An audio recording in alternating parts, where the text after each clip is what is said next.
예수님께서는 빌립보 가이사랴 지방으로 이르십니다. 그리고 그곳에서 제자들에게 아주 중요한 질문을 던지십니다. 사람들이 인자를 누구라 하느냐, 이런 질문을 하십니다. 너희가 지금까지 겪고 보고 온 나에 대해서, 너희가 본 주변 사람들, 너희와 함께했던 모든 사람들, 그들이 무엇이라 말하고 있는지를 솔직하게 이야기하라고 말씀하십니다. 그러자 제자들이 대답을 합니다. 더러는 세례 요한, 더러는 엘리야, 더러는 예레미야나 선지자 중에 하나라 하나이다, 이렇게 표현을 하고 있습니다.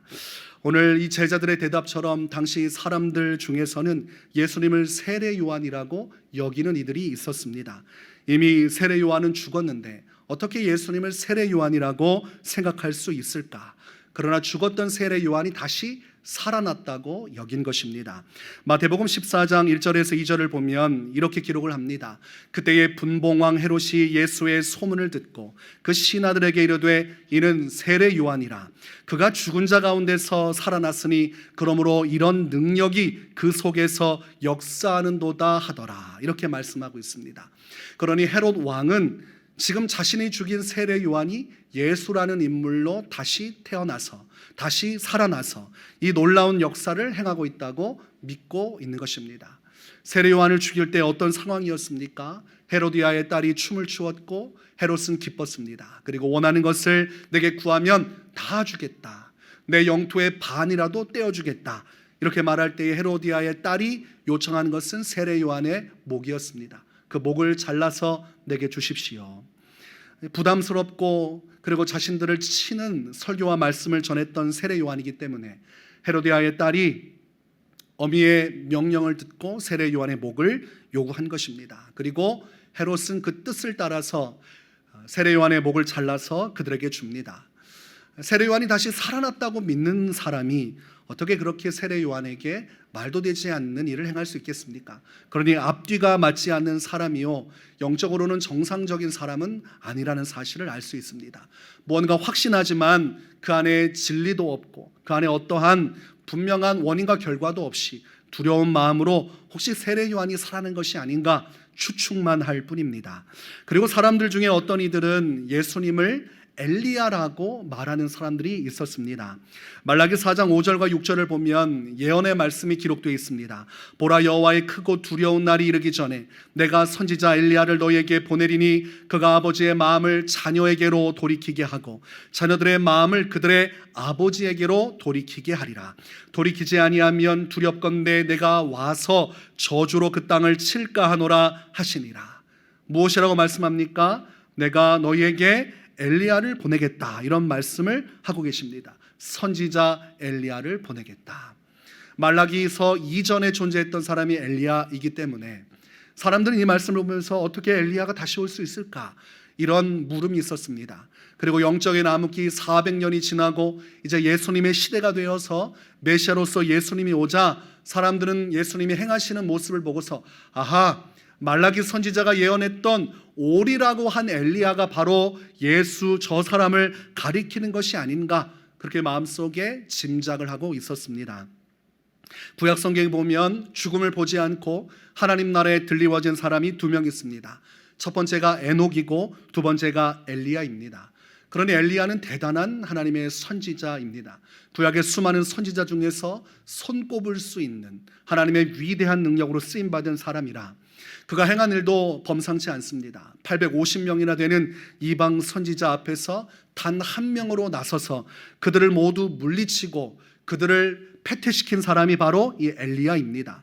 그때에 기도할 때 하나님께서 하늘에서 응답의 불을 내려주셔서 그 쌓여진 제단 위에 송아지를 불태우고 가득 채워놓은 물을, 모든 것들을 다 증발시킬 만큼 강력한 응답이 있었습니다. 그러니 이것을 보면서 사람들은 예수님의 모습과 엘리야의 모습을 비교하기 시작하는 것입니다. 엘리야를 통해서 하늘에서 응답의 불이 떨어졌다면 예수님께서 사역하실 때에는 성령의 불이 강력하게 역사하셨습니다.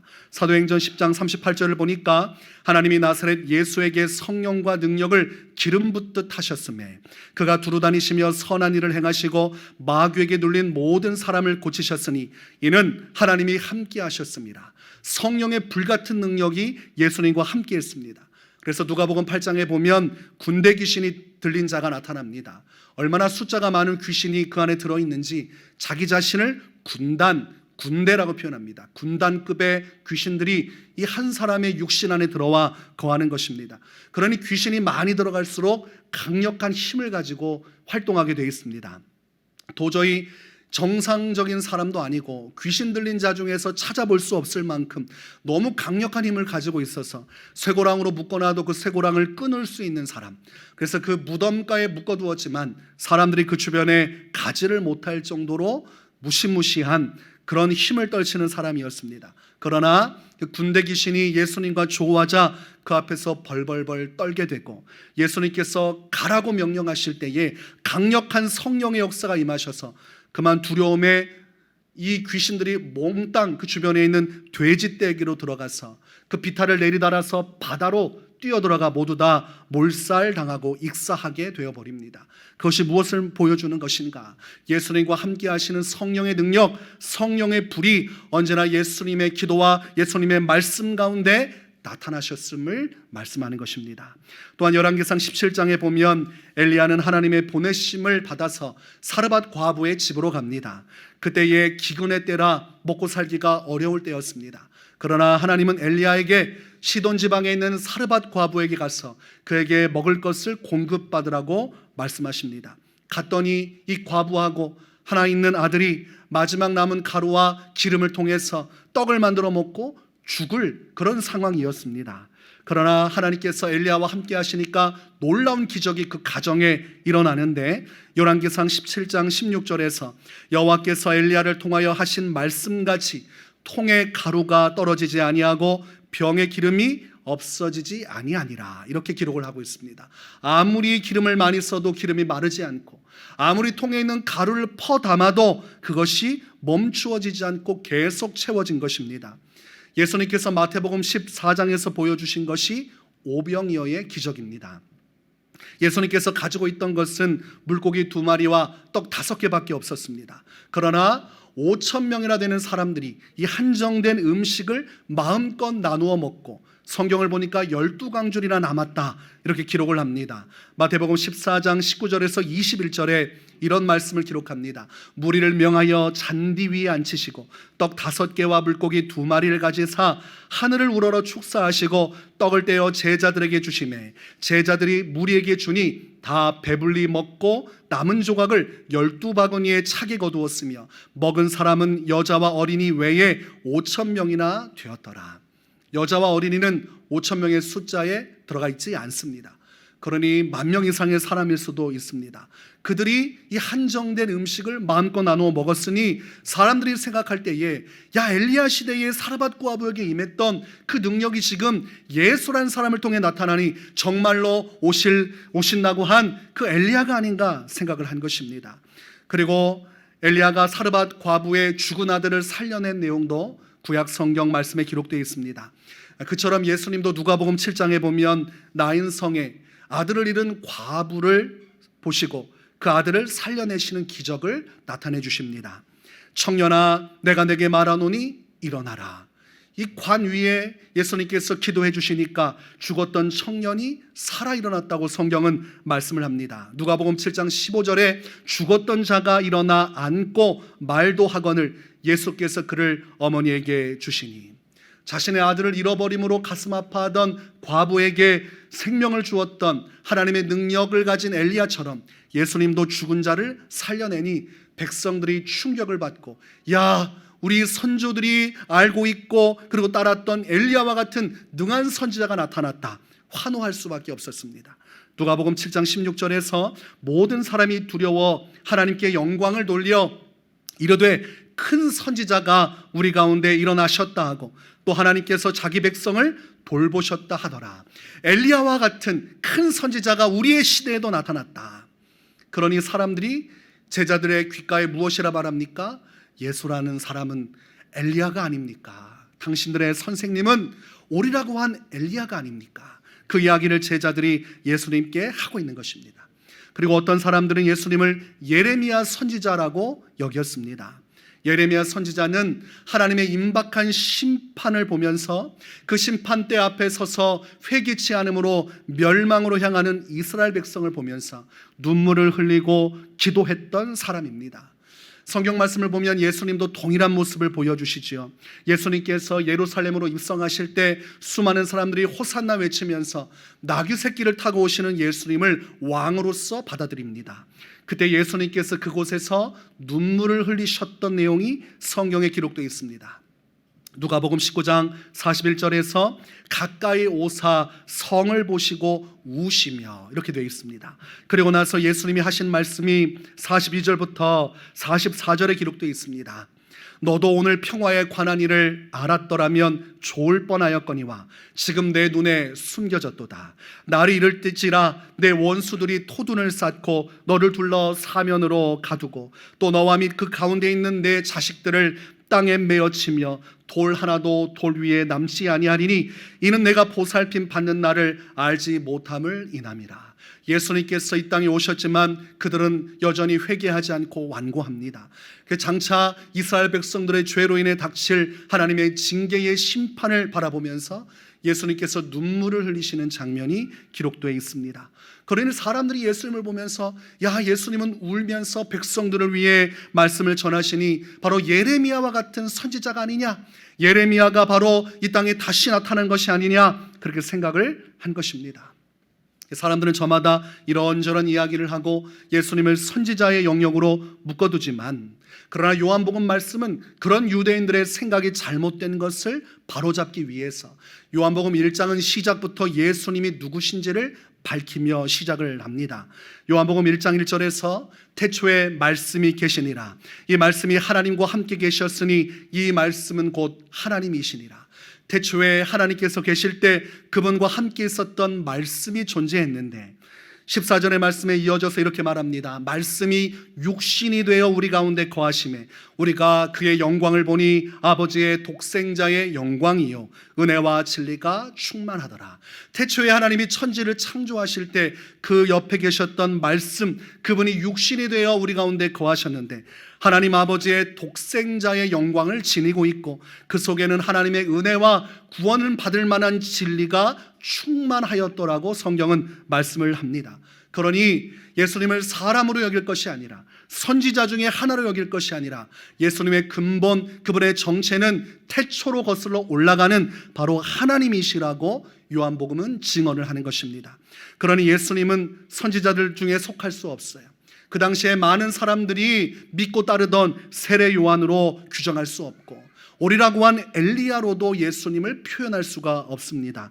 예레미야도 아니요 다른 선지자도 아니라 예수님은 오시기로 한 그리스도요 살아계신 하나님의 아들이신 것입니다. 그러자 예수님께서는 제자들에게 묻습니다. 너희는 나를 누구라 하느냐? 그때 16절을 보니까 베드로가 가장 먼저 대답을 합니다. 주는 그리스도시요 살아계신 하나님의 아들이시니이다. 한번 따라서 해보겠습니다. 주는 그리스도시요 살아계신 하나님의 아들이시니이다.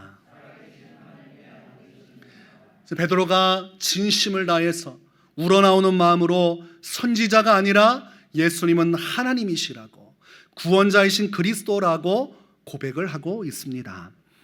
요한복음 1장 12절에서 13절은 이런 말씀을 주십니다. 영접하는 자 곧 그 이름을 믿는 자들에게는 하나님의 자녀가 되는 권세를 주셨으니 이는 혈통으로나 육정으로나 사람의 뜻으로 나지 아니하고 오직 하나님께로부터 난 자들이니라. 하나님의 신비한 구원의 역사에 참여하는 사람들은 인간적인 방식으로 구원에 이른 것이 아니라 하나님의 뜻 안에서 하나님의 역사하심을 통해 거듭나 구원받은 자요, 그런 사람들은 예수님을 구주로 영접하여 믿음을 갖는 자인데 그들에게 하나님의 구원이 임한다고 성경은 말씀하고 있습니다. 베드로는 어부였습니다. 예수님이 누군지도 알지 못했고 그저 어린 시절부터 어부로서 그렇게 자라나고 장년이 되어서 어부로 살다가 죽을 사람이었습니다. 그러나 그의 인생 가운데 예수님이 찾아오셔서 이제 사람을 낚는 어부가 되리라 말씀하시자 그때 베드로가 예수님을 보고서 가지고 있는 그물과 모든 것을 버려두고 예수님을 뒤쫓아갔다고 말씀합니다. 다른 말씀에서 베드로는 주님, 우리가 모든 것을 버리고 주님을 따랐는데 우리에게는 어떤 영광이 있겠습니까? 라고 말한 것은 진실로 그가 예수님을 믿고 자신의 모든 것을 버린 예수님을 구주로 믿고 영접한 자였음을 말씀하고 있습니다. 오늘날 사람들에게 예수님이 누구신지를 물으면 대부분의 사람들은 4대 성인 중에 한 명이라고 이야기를 합니다. 오늘날 교육 과정 가운데 많은 사람들 중에 한 명 존경스러운 사람으로서 예수님을 이야기합니다. 또 어떤 사람들은 아직까지도 서양 귀신이다 이렇게 얘기합니다. 예수님 믿는다고 하면 아니 우리 한국에도 좋은 종교 많은데 왜 서양 귀신을 믿느냐, 왜 자꾸 해외 것을 가지고 와서 믿느냐, 그렇게 이야기를 합니다. 뭐 신토부리 사상을 가지고 우리 뿌리로부터 나온 종교를 믿어야 되지 않냐, 뭐 이런 이야기를 하지만 그런 것들은 다 훗날에 하나님의 심판대 위에서 판단받게 될 말들입니다. 요한복음 3장 35절 36절에서 이런 말씀을 주십니다. 아버지께서 아들을 사랑하사 만물을 다 그의 손에 주셨으니 아들을 믿는 자에게는 영생이 있고 아들에게 순종하지 아니하는 자는 영생을 보지 못하고 도리어 하나님의 진노가 그 위에 머물러 있느니라. 여기서 아들은 예수님을 말하는 것입니다. 하나님 아버지께서 모든 만물을 다 예수님의 손에 맡겨주셨다는 것은 예수님이 장차 심판의 주로서 모든 만물을 심판하실 것임을 말씀하고 있습니다. 그 심판의 기준은 명확합니다. 믿는 자에게는 영생이 주어지고 그러나 믿지 않고 순종하지 않는 자는 결단코 영생에 이를 수 없다는 것입니다. 영생에 이를 수 없는 사람, 그 사람은 그 머리 위에 하나님의 진노가 머물러 있다고 말씀하고 있습니다. 믿지 않은 자는 이 땅에서 아무리 좋은 집에 살고 좋은 차를 타고 좋은 명망 있는 사람들에게 대접을 받고 존경을 받아도 그 위에는 하나님의 진노가 머물러 있습니다. 사람의 눈으로 보이지 않지만 영적인 눈을 들어보면 하나님의 가득한 진노와 그의 심판의 날이 그에게 예비되어 있는 것입니다. 요한복음 3장 18절에서는 그를 믿는 자는 심판을 받지 아니하는 것이요 믿지 아니하는 자는 하나님의 독생자의 이름을 믿지 아니함으로 벌써 심판을 받은 것이니라. 예수님을 믿지 않은 사람은 이미 심판을 받은 것과 다를 바가 없다. 왜냐하면 언제 죽더라도 바로 하나님의 영원한 영벌에 들어가기 때문에 그는 이미 죽기로 작정된 자요 멸망하기로 작정된 자라. 나중에 그는 심판을 받을 사람입니다 라고 말할 것도 없이 이미 심판을 받은 것과 같이 확실하게 멸망할 자라고 말씀하고 있습니다.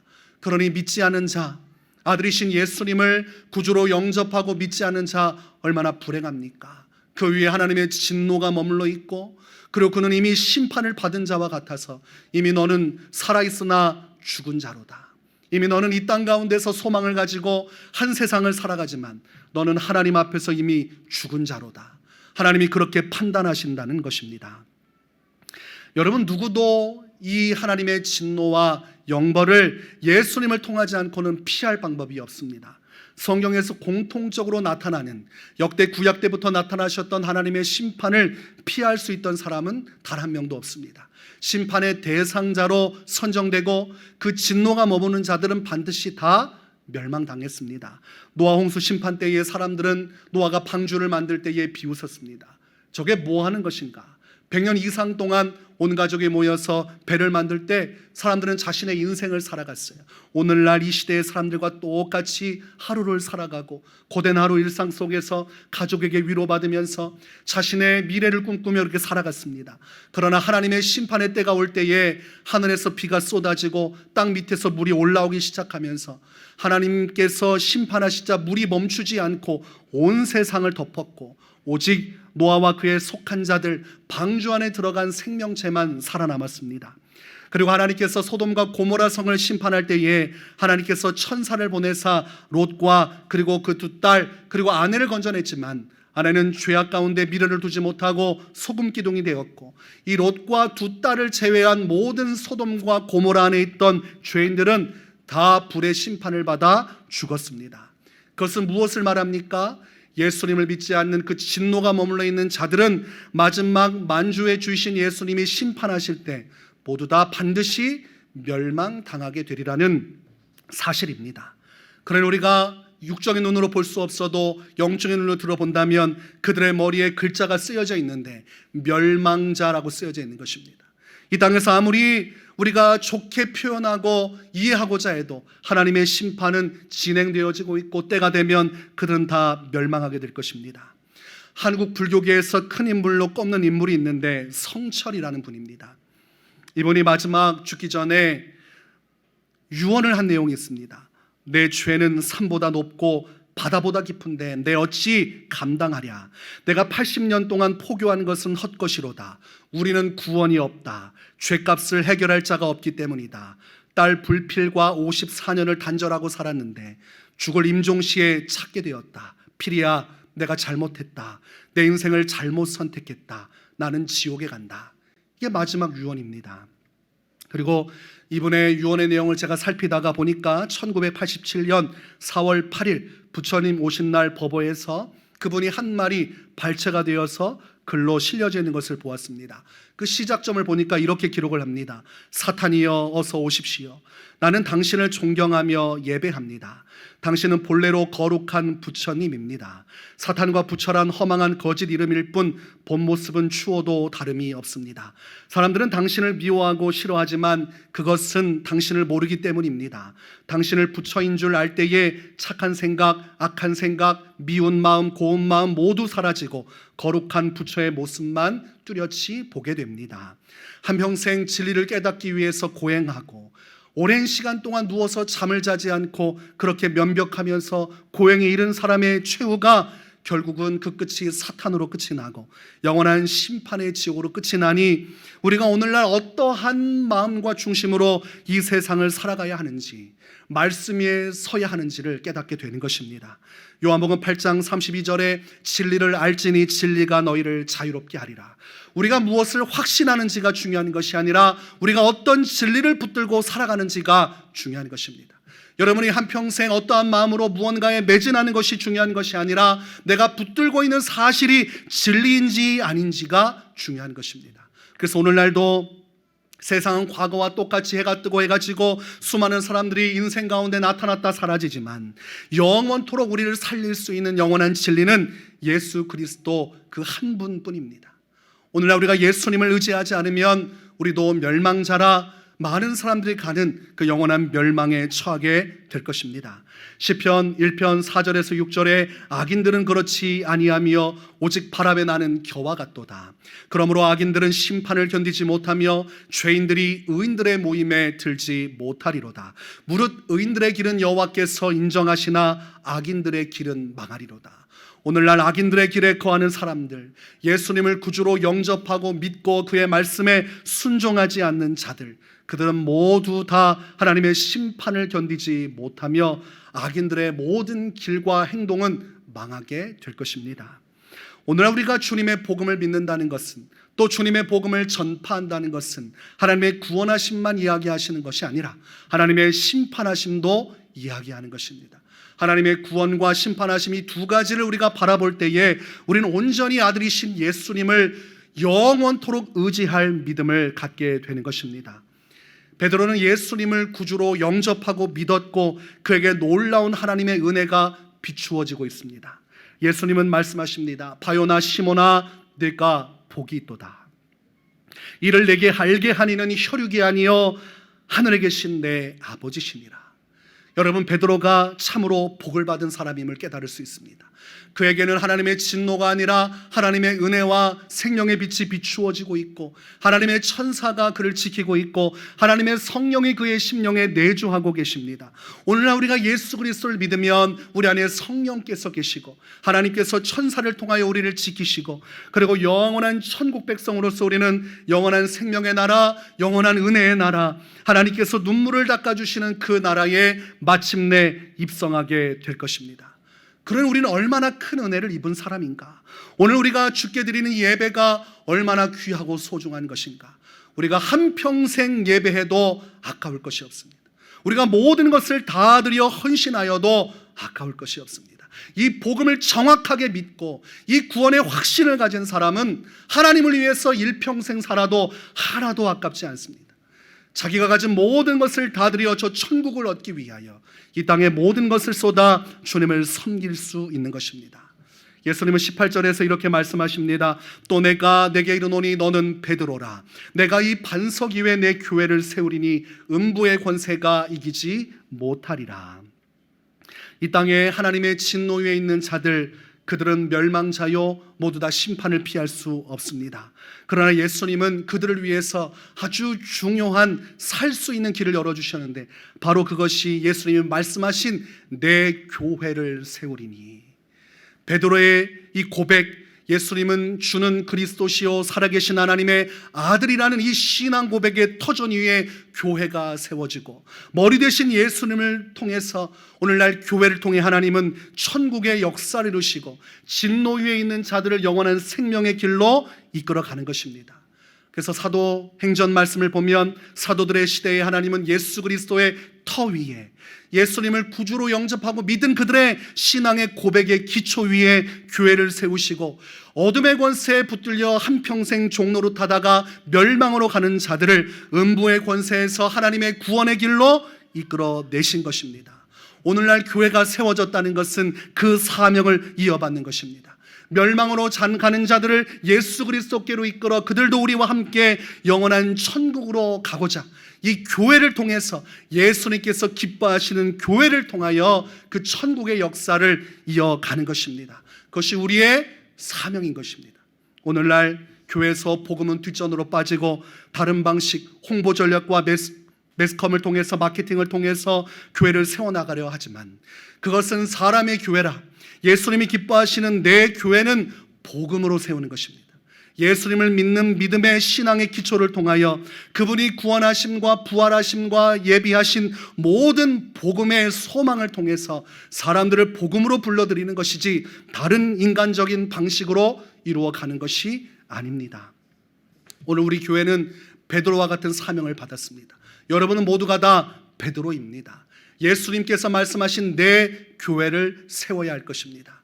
우리가 다른 것이 아니라 내가 믿고 구원받은 예수님의 복음, 이 복음을 자랑스럽게 사람들에게 전하고 그들을 예수님께로 인도하여 그들을 천국 백성이 되게 하는 일들이 우리 교회 안에 이루어진다면 예수님은 우리 교회를 통하여 그 교회는 나의 교회라, 위례세움교회는 나의 교회라, 내가 그 교회를 알고 내가 그 성도를 알며 그들의 눈물을 알고 기도를 알고 헌신을 나누라고 말씀하실 것이요, 이것이 마지막 날 주의 심판대 앞에서 천국을 울리는 주님의 음성과 함께 여러분이 영원히 누릴 상급으로 돌아가게 될 것입니다.